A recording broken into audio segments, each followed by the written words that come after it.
ತೊನ್ನು ಅಥವಾ white patches ಅನ್ನೋ ಸಮಸ್ಯೆ ಒಬ್ಬರಿಂದ ಒಬ್ರಿಗೆ ಹರಡುತ್ತೆ. ಅವ್ರು ಊಟ ಮಾಡಿದ ತಟ್ಟೆಯಲ್ಲಿ ಮತ್ತೆ ಊಟ ಮಾಡಿಬಿಟ್ರೆ ವೈಟ್ ಪ್ಯಾಚ್ ಬರುತ್ತೆ. ಅವ್ರು ಸತ್ತಾಗ ಅವ್ರನ್ನ ಹೂತ್ರೆ ಅವ್ರ ಬಾಡಿ ಕೊಳೆಯೋದೇ ಇಲ್ಲ, ಮತ್ತೆ ಊರಿಗೆಲ್ಲ ಕೆಟ್ಟದಾಗುತ್ತೆ. ತೊನ್ನು ಇರೋರ ಮನೆಗೆ ಅಥವಾ ಮನೇಲಿ ಯಾರಿಗಾದ್ರೂ ವೈಟ್ ಪ್ಯಾಚ್ ಇದ್ರೆ ಅವ್ರ ಮನೆಗೆ ಹೆಣ್ಣು ಕೊಡಬಾರ್ದು, ಅವ್ರ ಮನೆಯವ್ರನ್ನ ಮದುವೆ ಮಾಡ್ಕೋಬಾರ್ದು. ಈ ಥರ ಎಲ್ಲ ಒಪಿನಿಯನ್ಸ್ನ ಒಬ್ಬರು ಅಥವಾ ಇಬ್ಬರು ಬಾಯಲ್ಲಿ ಕೇಳಿದಾಗ ಬರೀ ಅವ್ರ ಒಪಿನಿಯನ್ ಏನು ಅಂತ ಅಂದ್ಕೊಂಡು ನಾನು ಸುಮ್ಮನಾಗಿದ್ದೆ. ಆದರೆ ಬರ್ತಾ ಬರ್ತಾ ನನಗೆ ಗೊತ್ತಾಯಿತು, ಇಡೀ ಕರ್ನಾಟಕದಲ್ಲೇ ಅಲ್ಲ, ಇಡೀ ಭಾರತದಲ್ಲಿ ತುಂಬ ಜನರಿಗೆ ಈ ಒಪಿನಿಯನ್ ಇದೆ. ಅಂದರೆ ವೈಟ್ ಪ್ಯಾಚಸ್ ಯಾರಿಗಿರುತ್ತೋ ಅದು ಒಬ್ಬರಿಂದ ಒಬ್ಬರಿಗೆ ಹರಡುತ್ತೆ, ಮತ್ತು ಅದು ತುಂಬ ಕೆಟ್ಟ ಕಾಯಿಲೆ ಅಂತ ಜನರ ಮನಸ್ಸಲ್ಲಿ ಉಳಿದಿದೆ. ಅದು ಕೆಟ್ಟ ಕಾಯಿಲೆ ಅಲ್ಲ. ನಮ್ಮ ಚರ್ಮದಲ್ಲಿ ನಮಗೇನು ಕಂದು ಬಣ್ಣ ಇದೆ, ನಮ್ಮ ಚರ್ಮಕ್ಕೆ ಇದನ್ನು ಕಂದು ಬಣ್ಣವನ್ನು ಪ್ರೊಡ್ಯೂಸ್ ಮಾಡೋದು ಮೆಲನಿನ್ ಅಂತ. ನಮ್ಮ ದೇಹದಲ್ಲಿ ಮೆಲನೋಸೈಟ್ಸ್ ಅನ್ನೋ ಸೆಲ್ಸ್ ಮೆಲನಿನ್ನ ಪ್ರೊಡ್ಯೂಸ್ ಮಾಡುತ್ತೆ. ತೊನ್ನು ಇರೋ ಸಮಸ್ಯೆ ಇರೋರಿಗೆ ಏನಾಗುತ್ತೆ ಅಂತಂದರೆ, ಈ ಮೆಲನಿನ್ ಅಥವಾ ಮೆಲನೋಸೈಟ್ಸ್ ನಮ್ಮ ದೇಹದಲ್ಲೇ ಡೆಸ್ಟ್ರಾಯ್ ಆಗ್ತಾ ಇರುತ್ತೆ, ಅಂದರೆ ನಮ್ಮ ದೇಹದಲ್ಲೇ ನಾಶ ಆಗ್ತಾ ಇರುತ್ತೆ.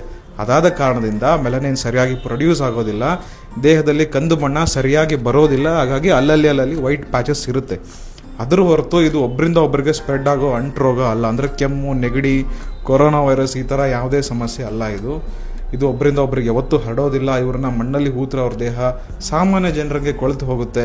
ಅವ್ರ ಮನೇಲಿ ನೀವು ಹೆಣ್ಣನ್ನ ಕೊಡ್ಬೋದು, ಅವ್ರ ಮನೆಯವ್ರನ್ನ ಮದುವೆ ಮಾಡ್ಕೋಬೋದು. ಇದು ಏನೂ ಸಮಸ್ಯೆ ಇಲ್ಲ. ಇದೊಂದು ಆಟೋಇಮ್ಯೂನ್ ಡಿಸಾರ್ಡರ್. ಇದನ್ನು ವಾಸಿ ಮಾಡೋದಕ್ಕೆ ಅಲೋಪತಿಲಿ ಅಷ್ಟೊಂದು ಆಪ್ಷನ್ಸ್ ಇಲ್ಲ. ಬಟ್ ಇದು ಅಂಟುರೋಗ ಮಾತ್ರ ಖಂಡಿತವಾಗ್ಲೂ ಅಲ್ಲ. ತೊನ್ನು ಅಥವಾ ವೈಟ್ ಪ್ಯಾಚ್ ಇರೋರನ್ನ ನೀವು ಅಸ್ಪೃಶ್ಯರ ಥರ ಕಾಣೋ ಅವಶ್ಯಕತೆ ಇಲ್ಲವೇ ಇಲ್ಲ. ತೊನ್ನು ಅನ್ನೋದು ಖಂಡಿತವಾಗ್ಲೂ ಅಂಟುರೋಗ ಅಲ್ಲ. ನಿಮಗೆ ತೊನ್ನಿನ ಸಮಸ್ಯೆ ಇದೆನಾ, ವೈಟ್ ಪ್ಯಾಚ್ ಇದೆನಾ, ಟ್ರೀಟ್ಮೆಂಟ್ ಬೇಕಾ? ಹೋಮಿಯೋಪತಿಲಿ ಖಂಡಿತವಾಗ್ಲೂ ಟ್ರೀಟ್ಮೆಂಟ್ ಇದೆ. ಕೆಳಗಿರೋ ನಂಬರ್ಗೆ ಕಾಲ್ ಮಾಡಿ ಅಥವಾ ವಾಟ್ಸಾಪ್ ಮಾಡಿ ಮೆಸೇಜ್ ಮಾಡಿ.